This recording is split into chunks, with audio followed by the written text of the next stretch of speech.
এই Russell viper 100 বছর আগেই কিন্তু বাংলাদেশ থেকে প্রায় বিলুপ্ত হয়ে গেছিল। এটা সাহারা মরুভূমিতে পাওয়া যেত, আরব বিশ্বের বিভিন্ন দেশে পাওয়া যেত। বাংলাদেশে কিভাবে আসলে এই সাপটা? সাপে কামড়াইলে বাংলাদেশে আমরা কিছু ভুল বা কুসংস্কার কাজ করে থাকি। আর কিছু সাপ আছে, আপনি জানেন কিনা, সারা পৃথিবীতে যত ধরনের সাপ আছে 80% সাপ যাদের বিষ নাই, মানুষকে কামড়াইলে মানুষের শারীরিক কোনো ক্ষতি হয় না। এবং সাপের একটা নেচার আছে, কিন্তু আপনি যতক্ষণ পর্যন্ত তারে খোঁচাখুচি না করবেন ততক্ষণ পর্যন্ত কিন্তু কামড়ায় না। খেয়াল করে দেখেন, ধরেন আপনার পাশ দিয়ে চলে যাচ্ছে, আপনাকে প্রথমে কিন্তু ছবল মারে না, এটা সাপের একটা বৈশিষ্ট্য। কিন্তু এই রাসেল ভাইপার বাংলাদেশে যেটা ছড়িয়ে পড়েছে, সাপের ব্যাপারে কিন্তু হাদিস আছে একাধিক। এবং এক্ষেত্রে আব্দুল্লাহ ইবনে ওমর রাদিয়াল্লাহু তাআলা আনহু, তিনি সাপ দেখলেই কিন্তু দৌড়ান দিতেন এবং মারতেন। আপনি বলবেন যে হুজুর কেন তিনি মারতেন? নবীজি সাল্লাল্লাহু আলাইহি ওয়াসাল্লাম এক প্রকার সাপের ব্যাপারে খুব সতর্ক করেছিলেন সাহাবীদেরকে। কোন সাপ? দেখেন, নবীজি সাল্লাল্লাহু আলাইহি ওয়াসাল্লাম সেই সাপের ব্যাপারে, আনা আয়েশা রাদিয়াল্লাহু তাআলা আনহা ক্বালাত আমরা রাসূলুল্লাহ সাল্লাল্লাহু আলাইহি ওয়াসাল্লাম বিকতলি জিত্তুফিয়াতাইনে ফাইন্নাহু ইয়ালতামিসুল বাসার ওয়া ইউসিবুল হাবাল। আয়েশা রাদিয়াল্লাহু তাআলা আনহা থেকে বর্ণিত, তিনি বলেন রাসূল আকরাম সাল্লাল্লাহু আলাইহি ওয়াসাল্লাম পিঠে দুটি সাদা রেখা বিশিষ্ট বিষধর সাপ মেরে ফেলার নির্দেশ দিয়েছেন, কারণ তার দৃষ্টিশক্তি কেড়ে নেয় এবং গর্ভস্থ সন্তানের উপরে বিরূপ প্রতিক্রিয়া সৃষ্টি করে। গর্ভে যে সন্তান থাকে, এরকম কোনো মাকে যদি এই সাদা রেখা বিশিষ্ট সাপ দংশন করে, তাহলে সেই সন্তানের উপরে ইফেক্ট করে, মায়ের উপরে ইফেক্ট করে। এটা নবীজি নিজে বলেছেন। কোথায় আছে হাদিসটি? এই হাদিসটি আম্মাজান আয়েশা সিদ্দিকা রাদিয়াল্লাহু তাআলা আনহা থেকে বর্ণিত। আরেকটি হাদিস, ওয়াকালাল আবতারু ওয়াদুত্তুফ ইয়াতাইনে, নবীজি কি বলছেন? লেজ খসে যাওয়া এবং পিঠে দুটি সাদা রেখা বিশিষ্ট সাপ। আব্দুল্লাহ ইবনে ওমর রাদিয়াল্লাহু তাআলা আনহু একটা সাপ দেখলেন, তারপরে এটার পিছু নিয়েছেন। অন্যান্য সাহাবীরা ওনাকে বলছেন, এই তুমি কোথায় যাচ্ছ? এই যে সাপ, নবীজি সাল্লাল্লাহু আলাইহি ওয়াসাল্লাম তো সাপ দেখলে মেরে ফেলতে বলেছেন, এই জন্য আমি মারার জন্য যাচ্ছি। তো সাহাবীরা বললেন, তুমি কি শোনো নাই যে ঘরে এবং ঘরের বাইরে যে সমস্ত সাপগুলা মানুষের আশপাশে থাকে, এই সাপগুলো তোমাকে দংশন না করলে, তোমার ক্ষতির কারণ না হলে তুমি তাকে হত্যা করতে পারবে না। এটা নবীজি নিজেই নিষেধ করেছেন। তাহলে কি এখান থেকে বোঝা যায় যে যেই সাপটা আপনার শরীরের জন্য ক্ষতিকর, আপনার জীবন বিনাশ করবে, সেই সাপকে আপনার হত্যা করতে হবে। আর কিছু সাপ আছে, আপনি জানেন কিনা, সারা পৃথিবীতে যত ধরনের সাপ আছে 80% সাপ যাদের বিষ নাই, মানুষকে কামড়াইলে এই মানুষের শারীরিক কোনো ক্ষতি হয় না। এবং সাপের একটা নেচার আছে, কিন্তু আপনি যতক্ষণ পর্যন্ত তারে খোঁচাখুচি না করবেন ততক্ষণ পর্যন্ত কিন্তু কামড়ায় না। খেয়াল করে দেখেন, ধরেন আপনার পাশ দিয়ে চলে যাচ্ছে, আপনাকে প্রথমে কিন্তু ছবল মারে না, এটা সাপের একটা বৈশিষ্ট্য। কিন্তু এই রাসেল ভাইপার বাংলাদেশে যেটা ছড়িয়ে পড়েছে, এই রাসেল ভাইপার 100 বছর আগেই কিন্তু বাংলাদেশ থেকে প্রায় বিলুপ্ত হয়ে গেছিল। এটা সাহারা মরুভূমিতে পাওয়া যেত, আরব বিশ্বের বিভিন্ন দেশে পাওয়া যেত। বাংলাদেশে কিভাবে আসলে এই সাপটা? এখন আমরা জানি না যে এটা কারো ষড়যন্ত্র কিনা বাংলাদেশের কৃষিখাত ধ্বংস করার জন্য। এই রাসেল ভাইপার ছাড়িয়ে দিলে কৃষকরা ভয়ে মাঠে যাবে না, ধান কাটতে পারবে না, বা জঙ্গলে যাবে না, কারণ এটার ইফেক্ট কিন্তু কৃষিখাতে অবশ্যই পড়বে।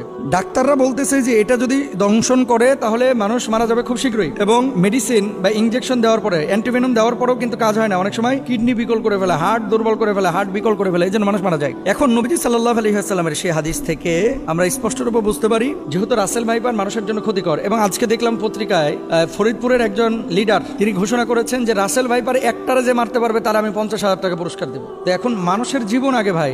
প্রাণী, এই সাপ, পোকামাকড় যারা দংশন করে, এগুলো পরিবেশের ভারসাম্য অবশ্যই রক্ষা করে, কিন্তু মানুষের জীবনের জন্য যদি ক্ষতির কারণ হয়ে দাঁড়ায়, নবীজির ভাষ্য অনুসারে সেটাকে হত্যা করতে হবে। এবং ইভেন কুকুর, রাস্তায় যে সমস্ত কুকুর ঘোরাফেরা করে আপনার কোনো ক্ষতি করে না, তাদেরকে হত্যার কথা বলা হয় নাই। কিন্তু এমন কুকুর যদি থাকে যে এই কুকুর দেখলেই আপনার পেছন থেকে ধাওয়া করে, বাচ্চাদেরকে কামড়ে দেয়, এই কুকুরগুলোকে হত্যা করতে বলা হয়েছে। সুতরাং রাসেল ভাইপারের যে বিষয়টা, এটা হাদিস থেকে আমরা যেটা বুঝি, নবীজি সাল্লাল্লাহু আলাইহি ওয়াসাল্লাম বলেছেন ক্ষতিকারক যদি হয়ে থাকে তাহলে সেখানে তাকে হত্যা করা যাবে। এবার আসেন, সারা বাংলাদেশে প্রায় 70% জেলায় রাসেল ভাইপার ঢুকে গেছে। এখন সাপে কামড়াইলে বাংলাদেশে আমরা কিছু ভুল বা কুসংস্কার কাজ করে থাকি, যেগুলো আসলে চিকিৎসা বিজ্ঞানের আলোকেও অথেন্টিক না এবং কোরআন হাদিসের আলোকেও অথেন্টিক না। মনে রাখতে হবে, যখন কোনো বিষয় আপনার শারীরিকভাবে কোনো ক্ষতি করছে, প্রথমত আপনাকে কারণটা বের করতে হবে যে কি কারণে এটা হলো। সাপে কামড়াইছে, সাপে কামড়ানোর পরে এই বিষটা কিন্তু আপনার শরীরের মধ্যে ঢুকতেছে। এখন আপনি শরীরের মধ্যে বিষ ঢুকেছে, ওই জায়গাটা না বেঁধে আপনি নিয়ে গেলেন ওঝার কাছে। ওঝা কি করতেছে? ওই তদবির করতে করতে করতে করতে, আগে যেমন বাংলা সিনেমায় দেখা যাইতো, ওই যে বিন বাজাইতেছে আর কাইটা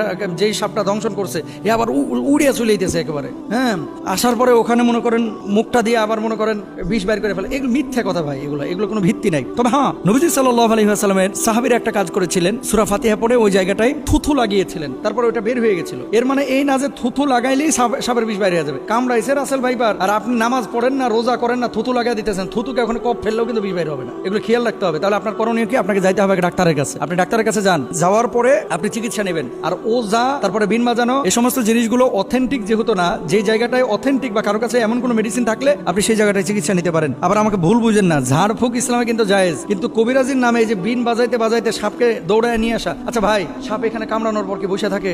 বুঝছেন কথা? ধরেন কামড়াইলো উত্তরা 10 নম্বর সেক্টরে, সাপটা 10 নম্বরে কামড়ায় ওই ভাসতে ভাসতে ভাসতে ভাসতে রাত্রে সফর করতে করতে টঙ্গী চলে গেছে। এখন আপনি এখানে বিন বাজাইতেছেন, সাপ আছে টঙ্গীতে, উত্তরা 10 নম্বর থেকে গাড়ির আওয়াজে সাপ বিনের আওয়াজ পাইবে কিভাবে? জিনিসগুলো কিন্তু একটা ভাবার বিষয়। তাহলে আমরা এই বিষয়গুলো খেয়াল রাখবো। সাপে কামড়াইলে চিকিৎসা নেওয়ার চেষ্টা করব। সাপে কামড়ানো জায়গায় তৎক্ষণাৎ পরিষ্কার করে ব্যান্ডেজ বা সুতির কাপড় দিয়ে ঢেকে দিব, এটা ডাক্তাররা বলছেন। এবং সেই জায়গাটাই রশি দিয়ে হালকা করে বেঁধে দিবেন যাতে করে বিষটা উপরে যাইতে না পারে। মনে রাখবেন, আপনি পানির মধ্যে পা দিয়ে রেখেছেন, পানিতে থাকা কোনো সাপ যদি পায়ের উপরে কামড় দেয়, এটা খুব মনোযোগ দিয়ে শুনবেন। আপনি পানিতে আছেন, ঠিক সেই সময় সাপ আপনার পায়ে কামড় দিয়েছে, আপনি নিশ্চিত থাকবেন যে আপনার শরীরে বিষ ঢুকবে না। কেন বলেন তো?